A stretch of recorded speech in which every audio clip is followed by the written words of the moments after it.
Hubo también falsos profetas entre el pueblo, como habrá entre vosotros falsos maestros que introducirán encubiertamente herejías destructoras y aún negarán al Señor que los rescató, atrayendo sobre sí mismos destrucción repentina.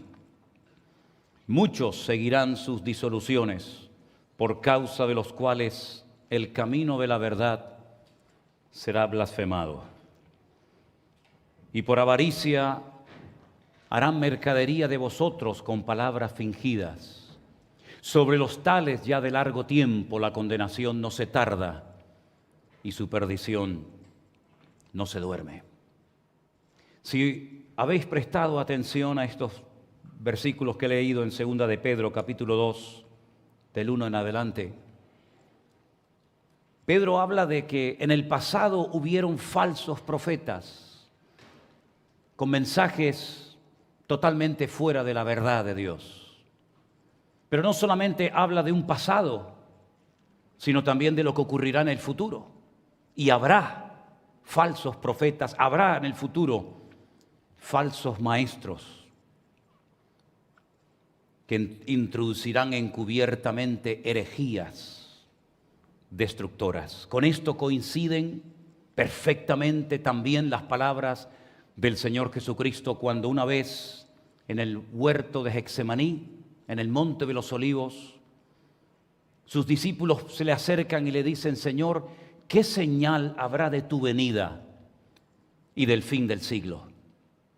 Y el Señor abre la boca y comienza a darles una información extraordinaria. Y una de las cosas que le dice, que en los últimos tiempos muchos falsos profetas se levantarán y engañarían a muchos. Porque se levantarán falsos cristos, falsos ungidos, falsos profetas que harán grandes señales y prodigios, de tal manera que engañarán, si fuere posible, aún a los escogidos.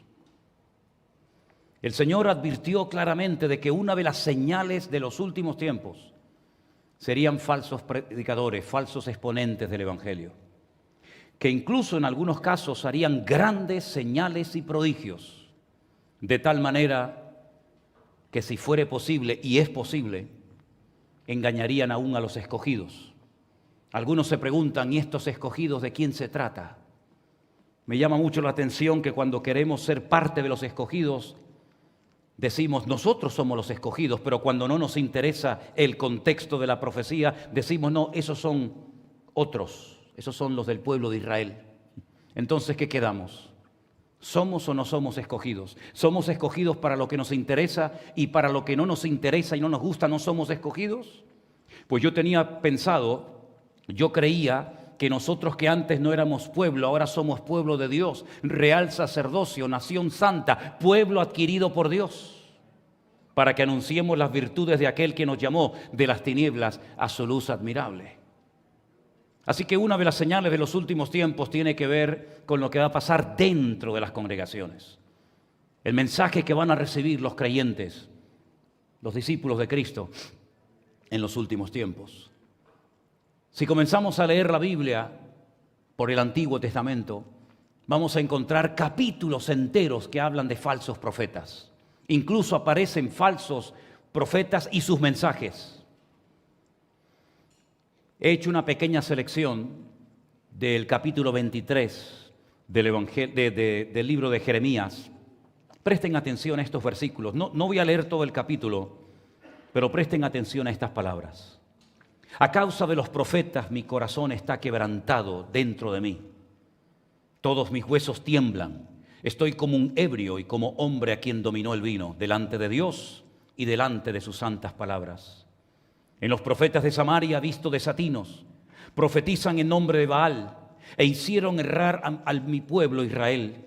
Y en los profetas de Jerusalén he visto torpezas. Cometían adulterios y andaban en mentiras.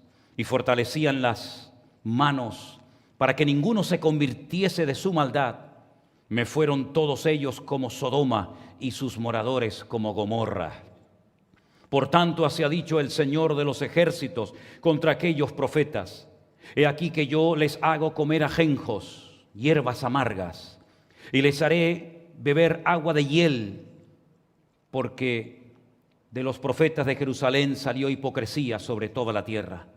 Así ha dicho el Señor de los ejércitos: no escuchéis las palabras de los profetas que os profetizan, os alimentan con vanas esperanzas, hablan visión de su propio corazón, no de la boca de Dios. Dicen atrevidamente a los que me irritan: Dios dijo paz, paz tendréis. Y cualquiera que anda tras la obstinación de su corazón, dicen: no vendrá mal sobre vosotros. No envié yo a aquellos profetas, pero ellos corrían. Yo no les hablé, mas ellos profetizaban. Pero si ellos hubieran estado en mi secreto, habrían hecho oír mis palabras a mi pueblo, y lo habrían hecho volver de su mal camino y de la maldad de sus obras. Yo he oído lo que aquellos profetas dijeron, profetizando mentira en mi nombre, diciendo: soñé, soñé. ¿Hasta cuándo estará esto en el corazón de los profetas que profetizan mentira y que profetizan el engaño de su corazón? ¿No piensan cómo hacer que mi pueblo se olvide de mi nombre con sus sueños que cada uno cuenta a su compañero, al modo que sus padres se olvidaron de mi nombre por Baal? Estoy contra los profetas que endulzan sus lenguas y dicen: él ha dicho. He aquí, dice el Señor, yo estoy contra los que profetizan sueños mentirosos y los cuentan, y hacen errar a mi pueblo con sus mentiras y con sus lisonjas. Y yo no les envié ni les mandé, y ningún provecho hicieron a este pueblo, dice el Señor. Por tanto, he aquí que yo os echaré en olvido, y arrancaré de mi presencia a vosotros y a la ciudad que di a vosotros y a vuestros padres, y pondré sobre vosotros afrenta perpetua y eterna confusión, que nunca borrará el olvido. Les animo a leer los siguientes capítulos, el 24, el 25, el 26 de Jeremías, donde vais a encontrar nombres de profetas falsos y sus correspondientes profecías. Así es que no es algo nuevo tocar en esta tarde el tema de los falsos profetas y de las falsas profecías, porque siempre han habido, y dice la Biblia, y seguirán habiendo, seguirán existiendo en el futuro como señal profética de los últimos tiempos antes de la venida del Señor. Es triste, ¿verdad?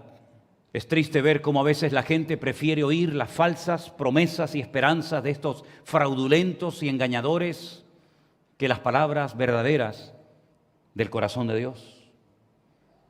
Hay una serie de características que tienen todos los falsos profetas en común. Una de ellas es que lógicamente enseñan mentiras y por supuesto apartan de la verdad el oído de muchísimas personas que estaban comenzando a caminar bien con el Señor, pero debido a la mala influencia de estas personas se apartan de la verdad. Son capaces de producir una falsa expectativa en la gente, por consiguiente una falsa confianza. Había profetas que decían en pleno sitio de Jerusalén, cuando estaban rodeados por las tropas del rey Nabucodonosor de Babilonia: paz, paz tendréis, no os preocupéis, no nos va a pasar absolutamente nada. Incluso cuando la ciudad comenzó a ser destruida y miles fueron llevados al cautiverio en Babilonia, les escribían cartas. Incluso algunos profetas en el cautiverio les decían: en menos de 2 años volveremos a nuestra tierra. Los utensilios, todo el mobiliario del templo que ha sido llevado por la fuerza, por el rey Nabucodonosor a sus templos en Babilonia, volverán a ser otra vez devueltos a nuestra ciudad santa de Jerusalén. Así que tranquilos, que en 2 años todo se arregla. Sin embargo, el profeta Jeremías les decía: no les hagan caso. Compren casas, construyan casas, tengan hijos, no disminuyan. Háganse a la idea de que van a estar 70 años en Babilonia, no van a volver a los 2 años, es mentira. 70 largos años vais a estar en un país extranjero. Y efectivamente así fue. Pero los falsos profetas hacen que la gente crea mentiras y se relajan y confían de que no va a pasar absolutamente nada malo. Endulzan el oído de la gente, manipulan las emociones de las masas, porque sabemos perfectamente que son expertos en todo eso. Los falsos profetas tienen un gran problema, y es que confunden la realidad, el mensaje divino, con su imaginación. Dios nos ha dado la capacidad de imaginarnos cosas, pero nunca la imaginación tiene que ser el guía, el maestro, la regla para profetizar, para predicar y anunciar la palabra de Dios. Una de las características típicas de los falsos exponentes del Evangelio, de los falsos profetas, en definitiva, es que distorsionan el mensaje de Dios y cambian la realidad por una ficción ilusoria, y a la gente le gusta muchas veces oír eso. Son expertos en manipular textos bíblicos, sacándolos del contexto, no respetando a quién, cuándo, por qué y dónde se dijo esa palabra, dando una falsa explicación, haciendo una pésima exégesis, extrayendo lo que no dice el texto y basándonos en profecías y en promesas que no se escribieron para estos tiempos, sino tal vez para otros tiempos y para otras naciones o personas. Son expertos, ya digo, en manipular la palabra. Cuando les interesan, cogen cosas del Antiguo Testamento, sobre todo las profecías que tienen que ver con prosperidad, con abundancia, con bendición, pero luego otras las descartan porque lógicamente no les hace gracia. Pocas veces hablan de los acontecimientos finales para que la gente no se ofenda o se marche de sus respectivas congregaciones. El tema de la muerte, del pecado, del infierno, del apocalipsis, ni tocarlo, porque eso es algo tabú. Beben lógicamente de fuentes diferentes y confunden ese don, entre comillas, que tienen con ese don de palabra que muchos tienen, con ese léxico tremendamente abundante, confundiendo la palabra de Dios con sus propias palabras. Generalmente, la mayoría de las veces, para ser reconocidos, para ser admirados, para ser seguidos por las multitudes y sobre todo también para obtener beneficios económicos. Todas estas características que les acabo de mencionar, ahí las tienen. Es el denominador común de los falsos exponentes del mensaje divino. Hubo falsos profetas y habrán falsos profetas, falsos ungidos, pero jugarán, entre comillas, con algo a su favor, y son los milagros, los prodigios y las señales que aparentemente respaldan su ministerio y que aparentemente vienen de parte de Dios, pero les recuerdo que hay varias fuentes de la cual beber. Nosotros solamente nos conectamos a la fuente verdadera, que es Dios y su palabra, pero también el diablo, también los demonios en un momento determinado pueden usar y pueden canalizarse a través de este tipo de ministerios y de personas, repito, que solamente causan daño y divisiones dentro de la vida de las iglesias y del pueblo de Dios. Así que no es nada nuevo lo que estoy compartiendo en esta tarde, pero he utilizado esta introducción para decirles que a pesar de que la Biblia habla en plural de falsos profetas, en el libro de Apocalipsis se habla del falso profeta. La lectura que se ha leído en esta tarde, basada en el libro de Apocalipsis, capítulo 13, nos habla de dos personajes, de dos personas diferentes, aunque van a trabajar juntas, apoyándose el uno al otro, aunque al final se autodestruyen y se levantan el uno contra el otro. A la primera persona que se levanta, la Biblia lo llama bestia, ni siquiera lo denomina humano, sino bestia, animal. Y es el anticristo. Es el líder político que ha de ser el líder de lo que se está hablando últimamente, más que nunca, del famoso nuevo orden mundial, que lo están proponiendo por todas las partes y cada día, y vamos abocados a eso. Pero más que orden mundial, va a ser un auténtico desorden mundial, aunque lo llamen orden mundial. Pero el otro personaje que se menciona en el libro de Apocalipsis es también una bestia, pero que no sube del mar. El mar en el libro del Apocalipsis hace referencia a pueblos, a naciones, a estados, a países. Y de ahí se levanta este líder político llamado el anticristo, o el inicuo, o el hombre de pecado, o el hijo de perdición, o el cuerno pequeño, como también lo denomina Daniel en su libro. Este segundo personaje sube de la tierra. Tal vez no va a ser tan reconocido y no se le va a descubrir a priori como el anticristo, pero la Biblia nos da muchos datos acerca de este falso profeta que se va a levantar en Europa. Y tenemos un dato muy importante para reconocerlo, porque nos dice desde de qué país y de qué ciudad se levantará para apoyar el nuevo orden mundial. De hecho, él va a ser una de las personas que más lo va a apoyar y más lo va a promover.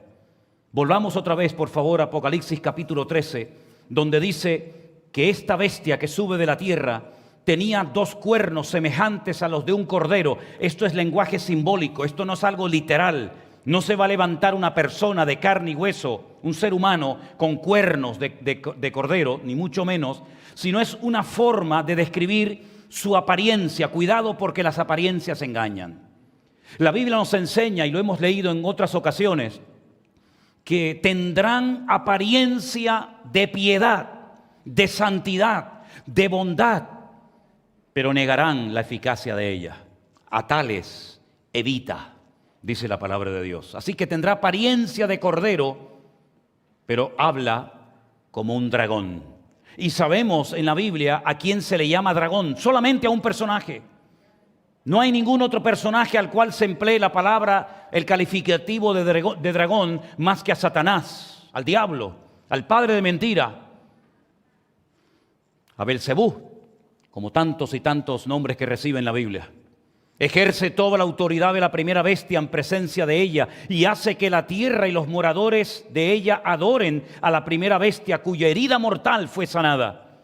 La Biblia nos anticipa con siglos y siglos de antelación muchísima información y muchísimos datos para que la iglesia esté preparada para lo que vendrá en los últimos tiempos. Y les vuelvo a recordar, creo que ya lo saben, solamente se los recuerdo, que ya han comenzado y estamos en los últimos tiempos.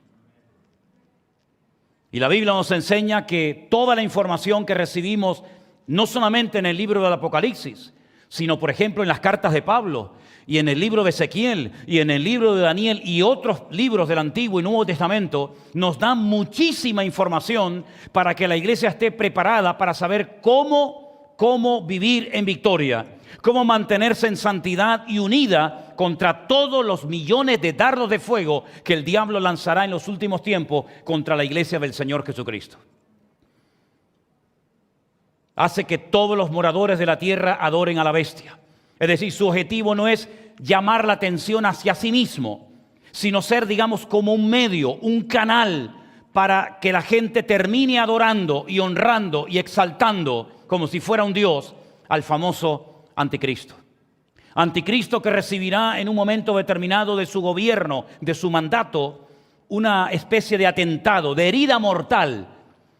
Y la gente pensará que lo han matado, que lo han muerto. Pero al final hará como que ha resucitado y de esa manera millones y millones de seres humanos se volcarán y lo terminarán adorando como si fuera un Dios. Recuerden que Él no va a permitir que no se adore a nadie más que a Él. Recuerden que Él se va a levantar contra todo lo que es objeto de culto, contra todo lo que se llama Dios. Él solamente quiere que lo adoren, que lo honren y que lo sirvan a Él y a nadie más que a Él. Y el falso profeta, como así lo llama la Biblia, a este personaje, digamos, religioso, va a hacer todo lo posible para que las naciones de la tierra, los líderes del mundo, terminen reconociéndolo y adorándolo a Él como si fuera una especie de Dios. Dice que hará señales, grandes señales, de tal manera que aún hace descender fuego del cielo a la tierra delante de los hombres. ¿Cómo lo hará? Solamente Dios lo sabe. Pero viene una época en la que vendrán milagros y no todos vienen de parte del trono de Dios. Viene un momento a la humanidad en la que se verán milagros, señales y prodigios como hace siglos y milenios que no se ven en el planeta Tierra. Por ejemplo, hacer descender fuego del cielo, cosa que solamente hizo un hombre a lo largo de la historia y fue nada más y nada menos que el profeta Elías. Él lo hará. Imagínense ustedes un falso profeta que encima, para colmo, hace milagros que solamente los más grandes de la historia bíblica fueron capaces de realizarlos. También dice la Biblia en el versículo 14 que engaña a los moradores de la tierra con las señales que se le ha permitido hacer en presencia de la bestia, mandando a los moradores de la tierra que le hagan una imagen a la bestia, la que tiene la herida de espada y vivió, una imagen para que lo adoren, como hacían los romanos, como hacían los griegos y todas las culturas a través de la historia. Y se le permitió infundir aliento a la imagen. Esto nunca jamás ha ocurrido. Ninguna imagen. La Biblia declara que las imágenes tienen ojos y no ven, tienen oídos y no oyen, tienen boca y no hablan, pero en los últimos tiempos la imagen que se le levantará al anticristo se le infundirá aliento y podrá hablar para que la imagen hable y haga que mueran todos los que no la adoren. Será una adoración obligatoria, nada de voluntarios. Todo tiene que ser a la fuerza, por presión, no por convicción. No hay otra alternativa. Y para colmo, hace que a todos, y por eso dice, ¿quiénes son esos todos? Pequeños, sí, niños, adolescentes, jóvenes, grandes, ricos, pobres, libres, esclavos, se les ponga una marca en la mano derecha o en la frente, de tal manera que nadie pueda comprar ni vender, sino el que tenga la marca o el nombre de la bestia o el número de su nombre. Y dice aquí Juan, aquí hay sabiduría, porque esta es la primera vez que se revela en toda la Biblia algo semejante. No hay ninguna información fuera de estos versículos en la Biblia sobre esto que estamos leyendo en esta tarde. Que nadie podrá comprar, ni vender, ni viajar, ni moverse de un sitio a otro, ni abrir una empresa, ni poner gasolina, ni ir al supermercado, ni poder pagar el alquiler, ni poder comprar absolutamente nada, ni siquiera vender nada, a menos que como un animal seas marcado. Aquí hay sabiduría, y el que tiene entendimiento cuente el número de la bestia, pues es número de hombre, y su número es 666. ¿Cuántas veces hemos oído hablar de este famoso y de este dichoso número, verdad? El falso profeta, yo no sé si es el Papa que está en la actualidad gobernando desde Roma, pero se parece mucho, ¿eh? Tiene todas las características. Lo único que le falta a este señor, este engañador, este falso profeta, es hacer milagros. Pero todo lo demás lo cumple prácticamente a la perfección. El jueves vamos a proyectar en la iglesia un documental, espero que todos puedan venir porque va a estar tremendamente interesante, acerca de la última encíclica que este señor ha mandado por el mundo entero y que el presidente de este país, ayer entrevistándose con él en Roma, recibió una serie de ejemplares para que los reparta a sus colegas o a quien quiera conveniente, acerca de la Fratelli Tutti. Todos somos hermanos. Así la ha llamado a la última encíclica del Papa Bergoglio. Fratelli Tutti. Todos somos hermanos. Da igual si adoras a quien adores, da igual si eres creyente en Cristo o no, da igual si te has convertido o no. Vamos a desmembrar, vamos a ver en un documental muy interesante todo lo que se dice en esa encíclica para que veáis lo que se viene y lo que este caballero está tratando de promocionar y de meter a la fuerza con esa bondad.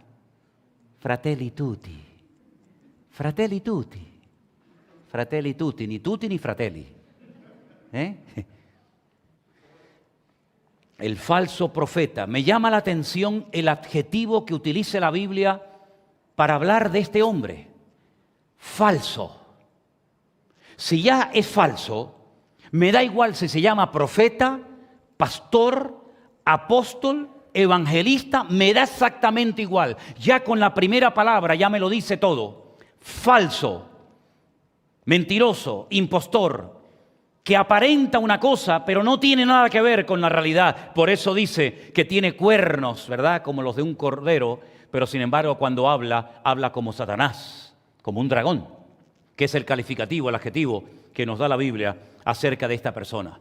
Los dos instrumentos que el diablo va a utilizar en los últimos tiempos para alcanzar objetivos que llevan milenios tratando de alcanzar y aún no los ha conseguido, van a ser, sin lugar a dudas, por la parte política, como líder mundial del nuevo orden mundial, el famoso anticristo, y por otra parte encargado de todo lo religioso, de todo lo espiritual, etcétera, etcétera, el famoso falso profeta. Los dos van a trabajar juntos, pero al final la palabra de Dios nos enseña que se van a hacer la guerra, se van a despedazar el uno al otro, porque lo que produce el diablo nunca puede terminar con paz, con bendición y con respaldo de Dios. Veamos algunas informaciones que nos da la palabra de Dios para poder saber en todo momento de qué institución, de qué organismo, de qué estamos hablando. El falso profeta lidera una institución religiosa que la Biblia la llama la gran ramera. Qué dura es la Biblia, ¿eh? Qué directo es Dios cuando define y cuando explica lo que tenemos que entender. Falso profeta que lidera la gran ramera. No hay género de duda. ¿Lo habéis entendido, verdad? Vamos a leer en Apocalipsis capítulo 17. Presenta a la gran ramera como una mujer. Como una mujer, versículo 4, que está vestida de púrpura y de escarlata. Los Hare Krishna no visten ni de púrpura ni de escarlata. Los musulmanes tampoco. Los budistas mucho menos. Solamente hay una institución que viste de púrpura y de escarlata, que se ha adornado a lo largo de la historia y cada vez más de oro, de piedras preciosas, de perlas, que tenía en la mano un cáliz de oro. Curioso, ¿no? Lleno de abominaciones y de la inmundicia de su fornicación. Los términos que utiliza la Biblia en el libro de Apocalipsis para definir esta institución podrida y enferma y diabólica son terribles. No hay ninguna otra institución ni ningún otro pueblo que reciba los calificativos tan duros que recibe esta institución religiosa capitaneada por el falso profeta. Vi a esta mujer, versículo 6, ebria de la sangre de los santos. Para embriagarse hay que tomar una cierta cantidad, ¿sí o no? Aunque yo sé que hay gente que con un poquito de alcohol ya enseguida se ponen alegres y se empiezan a dirigir el tráfico y a cantar y a decir tonterías. Pero para estar ebrio, para perder el control, generalmente uno tiene que tomar una cierta cantidad, ¿sí o no? ¿Saben la cantidad de sangre que se derramó durante 300 años en el mundo entero, capitaneados por la gran ramera en nombre de la religión? ¿Saben que millones de personas fueron torturadas, quemadas, crucificadas y humilladas, despojadas de su dignidad, incluso quemados en esfinge, muchos de los que no lograron echarle mano a lo largo de la historia? ¿Saben que la corona española financió esta institución hasta el punto que llegaron hasta Latinoamérica? Y el famoso Santo Oficio en México, en Colombia, en Perú y en otras naciones de la tierra se dedicaron a forzar y a obligar y a perseguir a personas que no querían doblar sus rodillas y venerarlos y besarle las manos y los anillos, etcétera, etcétera. Pues dice que llegaron a embriagarse con la sangre de los santos. Menudo castigo, menudo será el juicio de Dios contra esta gente. Y la sangre de los mártires de Jesús. Y cuando la vi, quedé asombrado con gran asombro. El que está contando esto es un cristiano, es un apóstol de Jesucristo. Ha visto a los emperadores romanos masacrando a la iglesia. Él ya sabe perfectamente que el templo no existe, ha sido destruido por Tito, el hijo del emperador Vespasiano, que con los tesoros del templo levantó en Roma otro templo, pero no a la vida, no a Dios, sino al diablo y a la muerte, llamado el Coliseo romano. Pero él, cuando ve esta visión, se queda asombrado. Es decir, todo lo que había visto, las humillaciones, las crucifixiones, las muertes, etcétera, hermanos, sacudió de tal manera a Juan que quedó, dice, asombrado. Y un ángel le dijo: ¿por qué te asombras? ¿Por qué te asombras? Yo te diré el misterio de la mujer y de la bestia que la trae, la cual tiene 7 cabezas y 10 cuernos. En este caso dice que estos montes o estas cabezas son montes, los montes son cabezas, y dice que son los montes, los 7 montes, donde se adoraban las divinidades romanas, y la única ciudad del mundo a la cual hace referencia este capítulo, sin lugar a dudas, es la ciudad de Roma. Y ahora lo vamos a ver, y ahora lo vamos a leer. Versículo 9, esto es para la mente que tenga sabiduría. Espero que aquí haya mucha gente con sabiduría de Dios, para poder recibir este mensaje durísimo que el Señor nos está dando en esta tarde. Las 7 cabezas son 7 montes sobre los cuales se sienta la mujer. Esta institución podrida, esta gran ramera, capitaneada y dirigida por el falso profeta. Versículo 15. Me dijo también: las aguas que has visto donde la ramera se sienta son pueblos, muchedumbres, naciones y lenguas. Un conglomerado de pueblos, de países, de continentes, ¿verdad? Y si quieren terminamos con el verso 18 que dice: y la mujer que has visto es la gran ciudad que reina sobre los reyes de la tierra. Cuando Juan escribió este libro en la isla de Patmos, el libro de Apocalipsis, el libro de la revelación, la última revelación del Señor Jesucristo, Juan recibe un dato muy importante, y es que esta mujer es la ciudad que reina sobre todos los reyes de la tierra. La única ciudad, el único imperio que en ese momento reinaba sobre el mundo entero, o prácticamente el mundo, era sin lugar a dudas el Imperio Romano, cuya capital estaba en Roma. Así que vayan sacando ustedes sus propias conclusiones. Vayan ustedes pensando de quién se puede tratar esta gran ramera y este falso profeta. Capítulo 18, verso 3. Porque todas las naciones han bebido del vino del furor de su fornicación, y los reyes de la tierra han fornicado con ella, y los mercaderes de la tierra se han enriquecido de la potencia de sus deleites.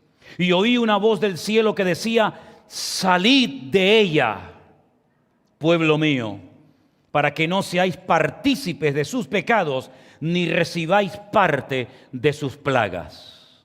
Ese es el llamado que Dios le hace a los que ahí adentro han conocido a Cristo. Salid, no se queden ahí, salgan, pueblo mío, de ella, para que no sean partícipes de sus pecados, ni recibáis parte de sus plagas.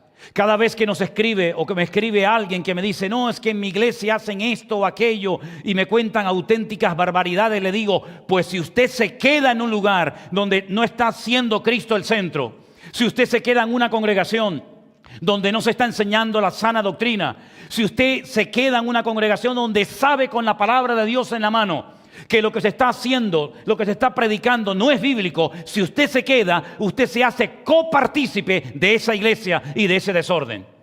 Y por eso el remedio que el Señor le da a la gente que está en esa institución o en cualquier otro lugar donde ya no es Cristo el centro, donde la palabra de Dios no es la base, es: salid de ese lugar, salid para que no seáis partícipes ni de sus pecados, ni recibáis parte de sus plagas. ¿Cuántos dicen amén? Más claro, agua. Por eso la información que nos da la Biblia es para tenerla en cuenta. No es para decir: ya sé una cosa más. Ya sé que en los últimos tiempos habrá un personaje, un líder político llamado el Anticristo, título que solamente le da Juan en el Nuevo Testamento. Ahora sé también que habrá un falso profeta, una especie de líder religioso con una influencia mundial como ningún otro líder tiene en este momento ni tendrá, que va a dirigir y a capitanear una institución llamada, según la Biblia, la Gran Ramera, que ha matado, asesinado y ha hecho barbaridades a lo largo de la historia. Ya se ha embriagado con la sangre de los mártires y con la sangre de Jesucristo, que está adornada de perlas, de piedras preciosas, de oro, que usa un cáliz de oro. Toda esa información no es simplemente para que digas, ya sé más cosas de la Biblia. Toda esa información es para que sepas de quién se trata y para que le des gloria a Dios, porque gracias a Él pudiste salir de ese lugar. Y te convertiste de los ídolos muertos al Dios vivo y verdadero. No puedo entender cómo una persona que ha nacido de nuevo, repito, que ha nacido de nuevo, no que ha creído en Dios siempre, porque aquí el que más ha creído en Dios siempre ha sido el diablo. No digo de que tú has creído en Dios siempre. Digo si has nacido de nuevo. Y tú sabrás si has tenido un encuentro con Cristo o no. No digo, no, es que yo siempre lo he amado. Lógico. No hay ningún mérito en decir yo siempre lo he amado. Sería terrible que no lo hubieras amado. No hay ninguna honra en decir yo siempre he amado al Señor. Lo que sería una vergüenza es que no lo amaras. No hay ningún mérito en eso, porque es normal que amemos al Señor. ¿Cómo no vamos a enamorarnos de un Dios y de un Salvador tan maravilloso como el que describe la palabra de Dios? Y encima después de haberlo conocido personalmente, ¿sí o no? El mérito no está en eso.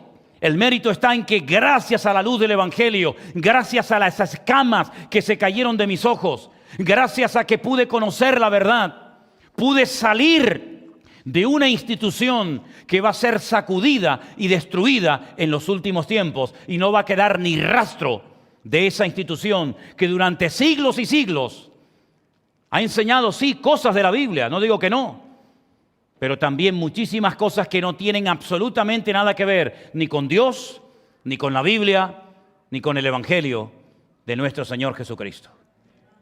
No tenemos nada en contra de las personas que se definen, digamos, parte de esa institución, pero sí estamos totalmente en contra de todo aquello que sustituya a la palabra de Dios. Sí estamos en contra de todo aquello que se enseña a la gente como si fuera Biblia, y no lo es. Son simplemente mandamientos humanos, tradiciones que se han transmitido de padres a hijos, de generación en generación, y se han enraizado en los pueblos y forman parte del folclore y de la cultura de las naciones, hasta el punto que la gente dice, es que esto, aunque suene a bárbaro, aunque suene disparatado, esta es la tradición, y por la tradición soy capaz de dar mi vida si hace falta. Es increíble, ¿verdad? Cómo se ha juntado esta gran ramera con el folclore popular de los pueblos, y te encuentras fiestas populares donde te encuentras a gente vestida de demonios. Te encuentras a personas totalmente borrachas, totalmente desenfrenadas, pero que se definen como miembros de esta institución de la cual el Señor dice, pueblo mío, salid de ella, para que no seáis partícipe ni de sus pecados, ni de las plagas que le vendrán. ¿Por qué ha crecido tanto? ¿Por qué se ha extendido de una forma tremenda hasta el punto que estamos hablando de un imperio? ¿Verdad? Estamos hablando de algo que dice, pero ¿cómo va a ser destruido?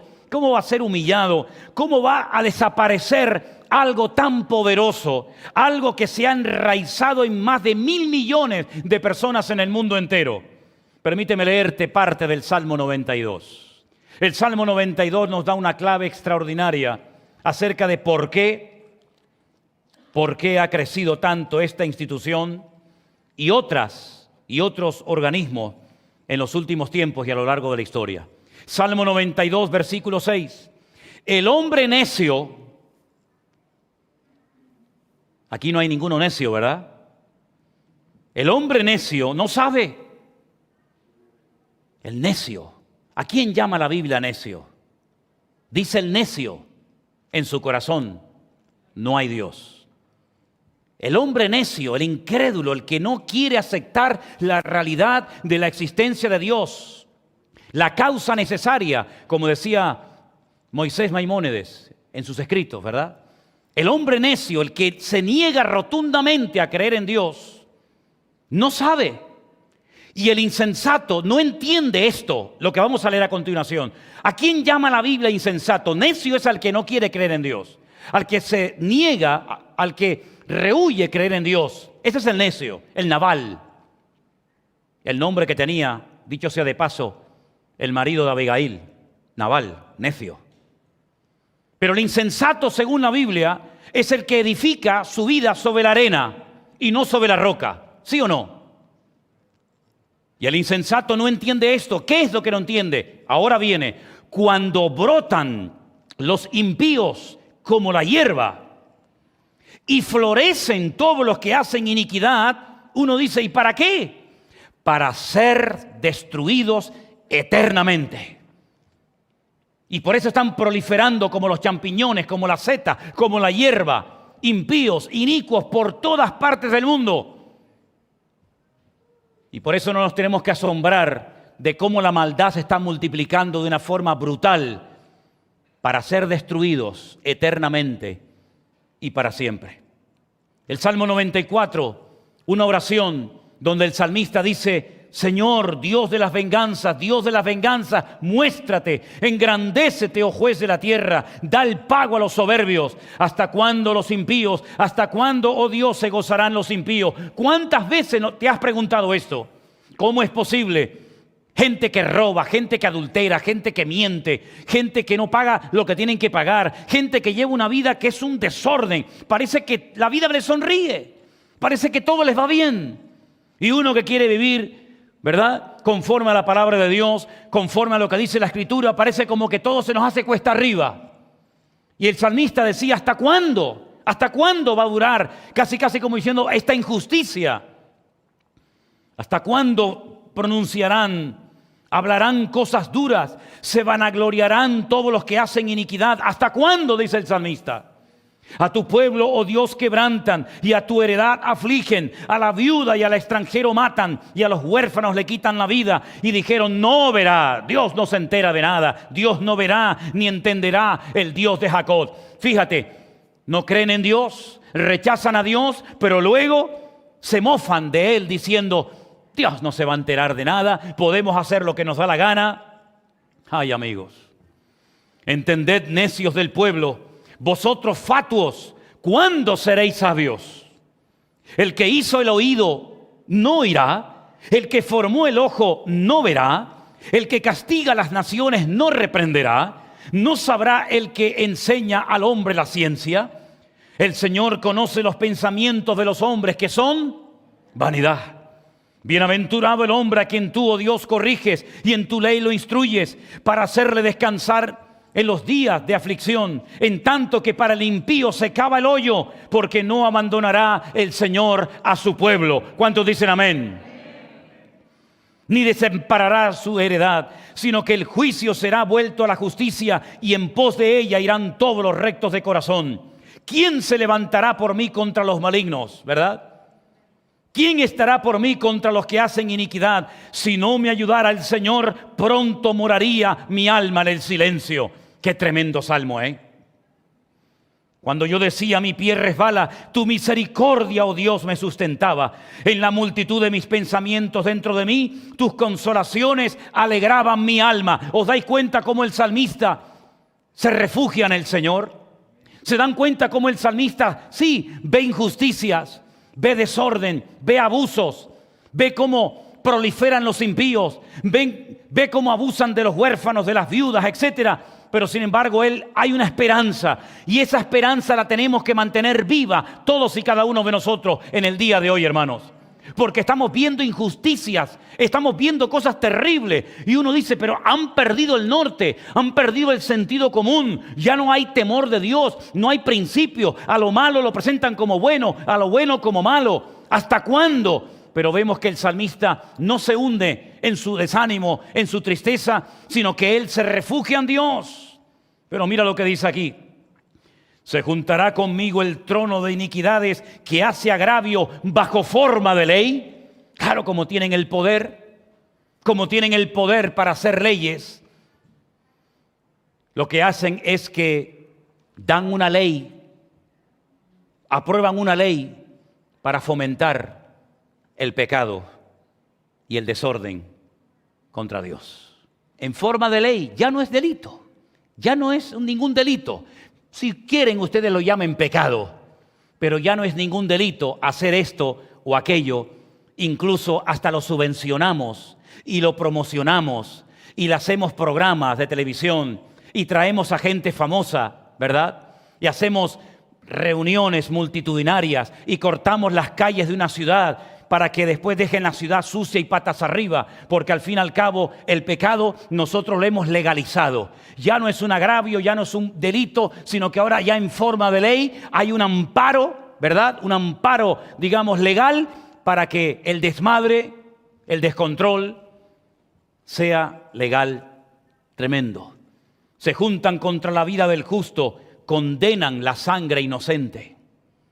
Mas el Señor me ha sido por refugio y mi Dios por roca de mi confianza. Y Él hará volver sobre ellos su iniquidad y los destruirá en su propia maldad. Los destruirá el Señor nuestro Dios. ¿Cuántos dicen amén? Uno dice, pero este es Dios, el Dios que actúa con ira, el Dios que se enoja contra el pecado. Sí, ese es el Dios de la Biblia. No solamente el Dios que de tal manera amó Dios al mundo, que dio a su Hijo unigénito, para que todo aquel que crea en Él no se pierda, mas tenga vida eterna. No solamente el Dios de la Biblia es el que toca al niño y lo bendice, y sana al enfermo, o liberta al endemoniado, o parte los panes y los peces para dar de comer, incluso a sus propios enemigos. El Dios de la Biblia también es el que algún día dirá, basta, hasta aquí hemos llegado, amigos. Y el tiempo se acorta, y ya el falso profeta está vivo, y campa a sus anchas. Tal vez vendrá otro, que será aún peor. Pero por lo menos el que está, pues se lleva todas las papeletas y cumple con todos los requisitos. Queridos hermanos, le preguntaba yo hoy al Señor, ¿por qué me hiciste vivir a mí en estos tiempos? Con la juventud, con la infancia tan bonita que yo tuve, y de verdad se lo digo, tuve una infancia preciosa en Venezuela. Nosotros vivíamos allí, de verdad de maravilla. Estábamos muy bien, de hecho, hasta mis padres casi se arrepintieron cuando vinieron a España y dijeron, esto es otro planeta, es otro mundo, no nos terminábamos de adaptar, queríamos volvernos, todo nos parecía raro, todo nos parecía extraño, pero Dios tenía un propósito. Dios nunca se equivoca. Nunca seguramente nos hubiéramos convertido en aquel lugar donde Dios no pintaba nada en nuestra vida. Nos sentíamos tan prósperos y tan no sé qué. Y fue aquí, desde donde la angustia invoqué al Eterno y el Eterno me respondió. Fue aquí, en la desesperación, fue aquí en el rechazo, fue aquí donde no quería estar aquí, donde llegamos a conocer al Señor Jesucristo. Y ahora entendimos el propósito por el cual Dios nos trajo de tan lejos para venir a una isla tan pequeña que ni siquiera cuando nuestros padres nos hablaban de que íbamos a las Islas Canarias, ni siquiera sabíamos ni dónde estaban. Y son tan pequeñas, ¿verdad?, que incluso a veces el nombre de alguna isla lo tienen que poner fuera, en lo azul, en el agua, porque ni siquiera cabe dentro, ¿verdad? Y le preguntaba yo hoy al Señor, ¿por qué tú me estás permitiendo ver lo que estoy viendo? ¿Y por qué tú me estás preparando para lo que viene? Que llevo 40 años predicándolo. Y se rieron de mí cuando decían algunas iglesias en la península, nos vamos, no hay problema cuando vengan epidemias, terremotos, plagas, miseria, pobreza, hambre, etc. No se preocupen, nos vamos. ¿Nos vamos a dónde? ¿A dónde nos vamos? Y fui a una escuela bíblica y me enseñaron que cuando las cosas se pusieran difíciles y duras y cuando comenzaran a aparecer cosas a nivel mundial, pues nosotros no nos teníamos que preocupar de lo más mínimo, porque no íbamos a estar, porque nos vamos con Él. Nos vamos con Él. ¿Sí? Nos vamos con Él, es verdad, pero no cuando me enseñaron. Porque después estudiando la palabra y estudiando y leyendo libros, hasta que los ojos ya no me daban más y me he quemado la vista a base de leer, descubrí que fue hace 150 años que un hombre dijo, la iglesia no va a estar cuando las cosas comiencen a ponerse difíciles, porque nos vamos y no pasaremos ningún tipo de dificultad, ni ningún tipo de persecución ni de problema. Y entonces comencé a plantearme si hace 150 años se está predicando esta postura doctrinal o esta enseñanza, ¿qué creían nuestros hermanos en el siglo I? ¿Qué creyeron nuestros hermanos por casi 2000 años? Que no iban a pasar persecuciones ni dificultades, ni iban a tener ningún tipo de obstáculos o de problemas. Más bien todo lo contrario. El Señor Jesucristo nos dice en su palabra, todo aquel que quiera vivir piadosamente sufrirá persecución. ¿Se imaginan que algunos de los que estamos aquí esta noche terminemos nuestra carrera como mártir? Sería un colofón espectacular, ¿verdad? Sería algo tremendo, nos da miedo, lo rechazamos humanamente hablando, ¿sí o no? Pero tendríamos un galardón tremendo, el tener que dar nuestra vida como mártires por la causa de Cristo.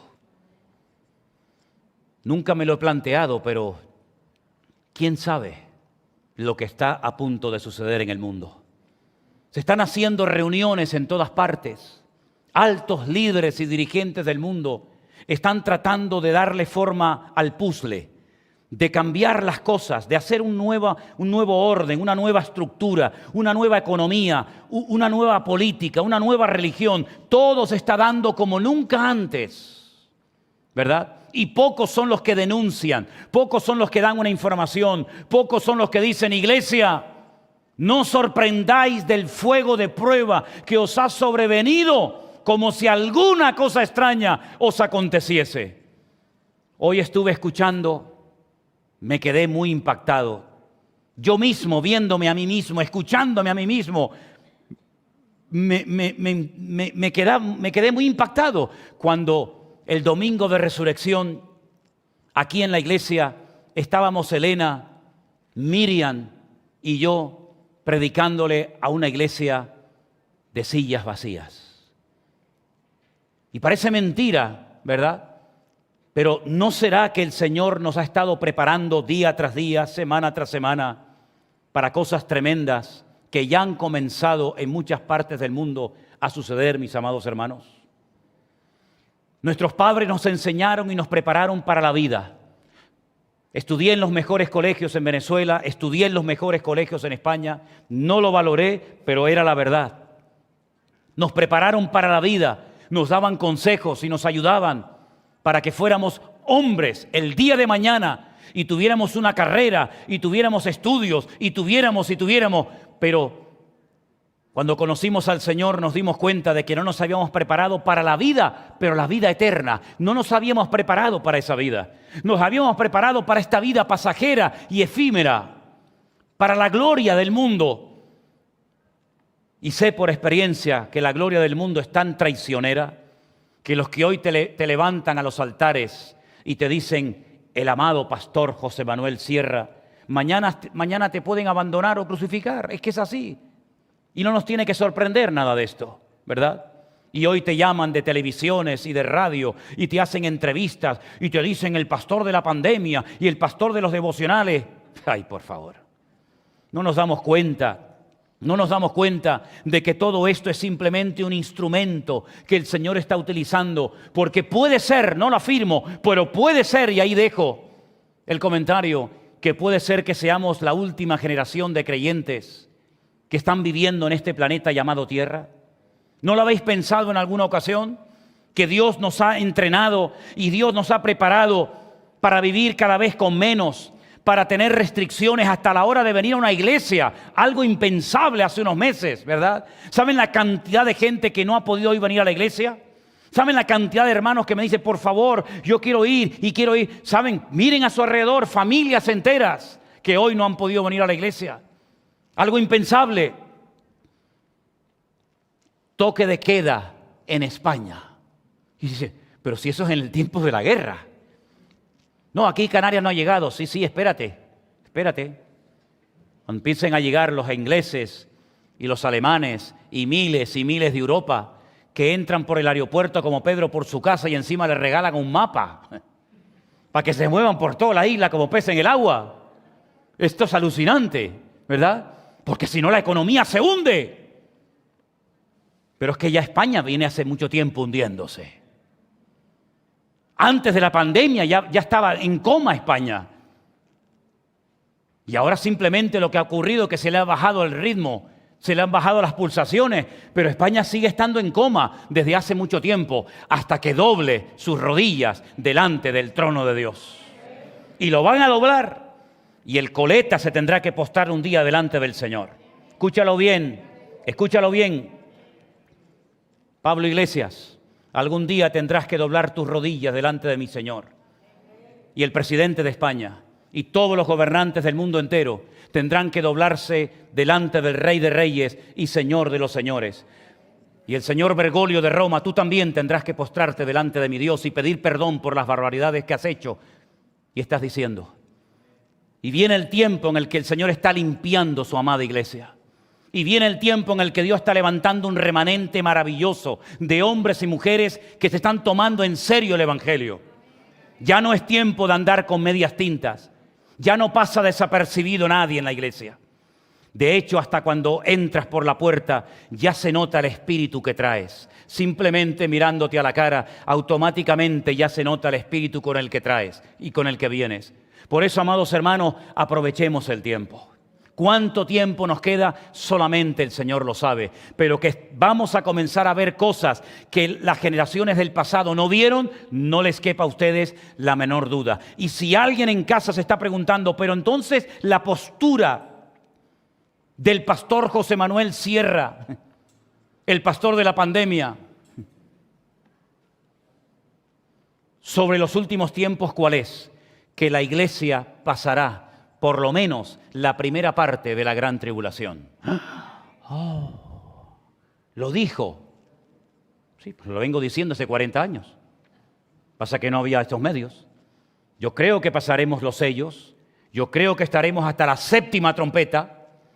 Porque quiero terminar en esta noche leyendo unos versículos de la palabra de Dios. Pido a la iglesia que se ponga de pie, por favor, y que los músicos pasen enseguida. Y preste atención a esta palabra. Cierra tus ojos para oír bien la palabra.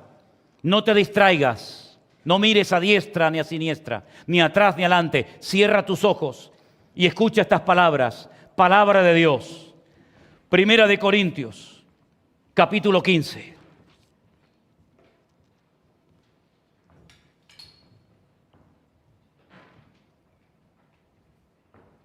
Lo espiritual no es lo primero, sino lo animal y luego lo espiritual. El primer hombre es de la tierra terrenal, el segundo hombre, que es el Señor, es del cielo. Y así como hemos traído la imagen del terrenal, también traeremos la imagen del celestial. Pero os digo, hermanos, que la carne y la sangre no pueden heredar el reino de Dios, ni la corrupción hereda la incorrupción. Escuchen bien. He aquí os digo un misterio, os revelo un secreto. El hombre más cerca del corazón de Dios del Nuevo Testamento, sin lugar a dudas, fue el apóstol Pablo, que subió al tercer cielo, a la mismísima presencia de Dios, y oyó y vio cosas inefables. Y este hombre, con esa revelación tremenda de parte del Señor, dice: he aquí os digo un misterio, no todos dormiremos. Es decir, no todos moriremos, pero todos seremos transformados. En un momento, en un abrir y cerrar de ojos, a la final trompeta. A la final trompeta. Porque se tocará la trompeta y los muertos serán resucitados incorruptibles. Y nosotros seremos transformados. Porque es necesario que esto corruptible se vista de incorrupción y esto mortal se vista de inmortalidad. Y cuando esto corruptible se haya vestido de incorrupción y esto mortal se haya vestido de inmortalidad, entonces se cumplirá la palabra que está escrita: vencida es la muerte en victoria. ¿Dónde está, oh muerte, tu aguijón? ¿Dónde, oh sepulcro, tu victoria? Ya que el aguijón de la muerte es el pecado y el poder del pecado la ley. Gracias sean dadas a Dios, que nos da la victoria por medio de nuestro Señor Jesucristo. Así que, hermanos míos, estad firmes y constantes, creciendo en la obra del Señor, siempre sabiendo que vuestro trabajo en el Señor no es en vano.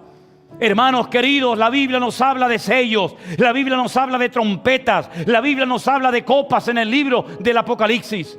Y Pablo dice: a la final, en la última trompeta, los muertos en Cristo resucitarán primero, y luego nosotros, los que vivimos, seremos arrebatados juntamente con el Señor en el aire, y así estaremos siempre, aleluya, con el Señor. Esta es la bendita esperanza nuestra. De aquí no nos movemos. Esta es la roca firme. Caerán a tu lado 1000 y 10.000 a tu diestra. Vendrán apóstatas, falsos profetas, falsos pastores, falsos maestros, todo lo que tú quieras. Pero nosotros sabemos en quién hemos creído. Nosotros no hemos depositado la fe en un hombre, en una iglesia, en un organismo o institución humana. Nosotros hemos puesto nuestra fe en el Señor de señores y el Rey de reyes. En alguien que venció a la muerte al tercer día. No importa la cantidad de soldados romanos que habían puesto en la puerta de la tumba. No importa lo pesada que fuera la piedra. No importa el sello imperial romano.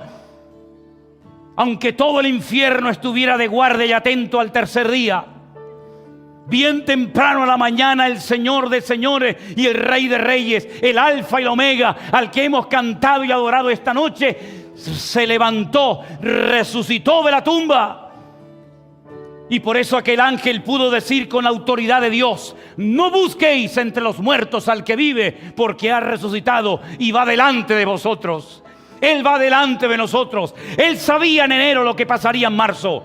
Él iba delante de nosotros cuando hicimos el programa especial el año pasado en diciembre.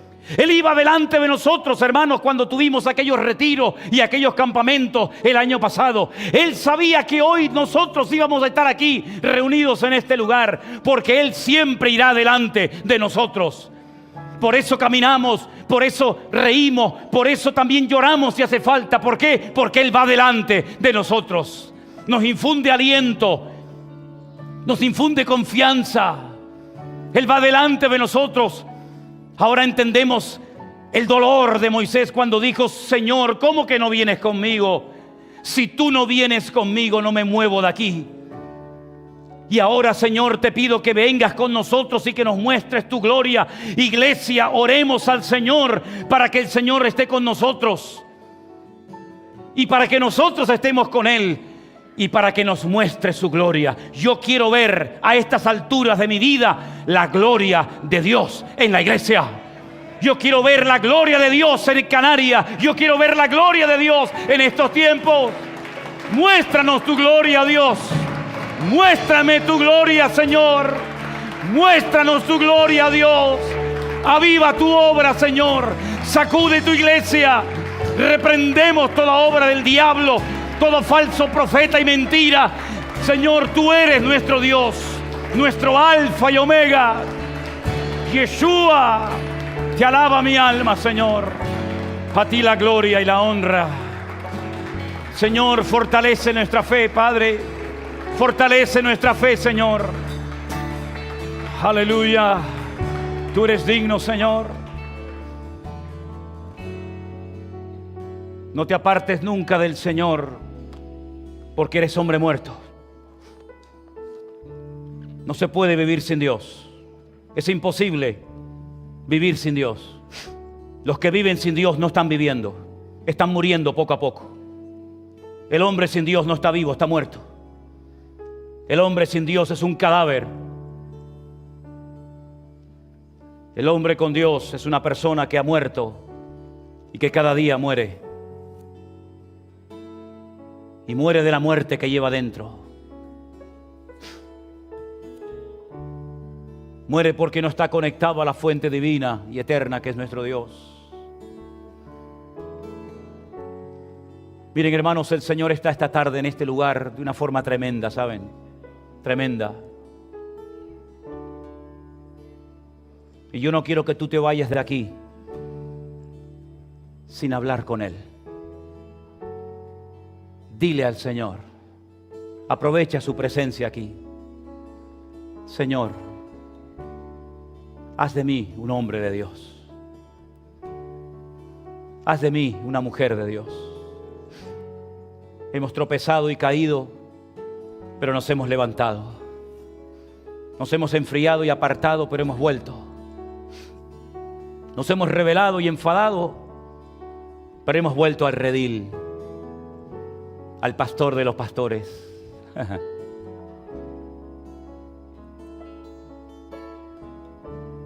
Este es el mejor lugar del mundo en este momento para hablar con Él. No hay otro lugar mejor. Deja que Él acaricie tu corazón. Deja que Él venda tu alma dolorida y cansada. Deja que Él pase sus manos por tus mejillas y seque tus lágrimas y te diga: estoy contigo. No estás solo. Te salvé de la muerte. Te salvé el otro día de algo que tú ni siquiera sabes. Estoy contigo.